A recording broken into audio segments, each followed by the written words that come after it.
নমস্কার বন্ধুরা, শুভরাত্রি।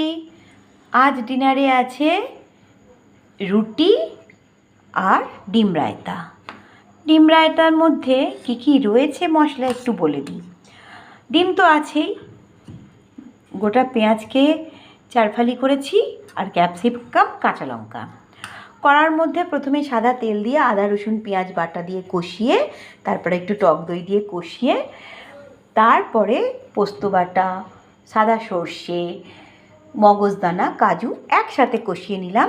তারপরে একটু নুন মিষ্টি দিয়ে গ্রেভিটাকে একটু গায়ে গায়ে হতে দিলাম। তারপর ডিম ছেড়ে দিয়ে, হ্যাঁ, আর একটা কথা তোমাদের প্রথমে বলতে ভুলে গেছি, ডিমটাকে কিন্তু হালকাভাবে সাদা তেলে একটু ভেজে তুলে নিতে হবে। ফুটে আসবে, তখন পেঁয়াজ আর ক্যাপসিকামটা দিয়ে 2 মিনিট ফুটিয়ে ডিমটা দিয়ে দেব। ডিমটা ফুটে যাওয়ার 1 মিনিটের মধ্যেই আর একটু ফোটাবো, আর 2 মিনিট ফোটাবো ডিমটা দিয়ে। ফোটানোর পর সেটা ঢেলে নিলে, একটা পাত্রে ঢেলে নিলাম।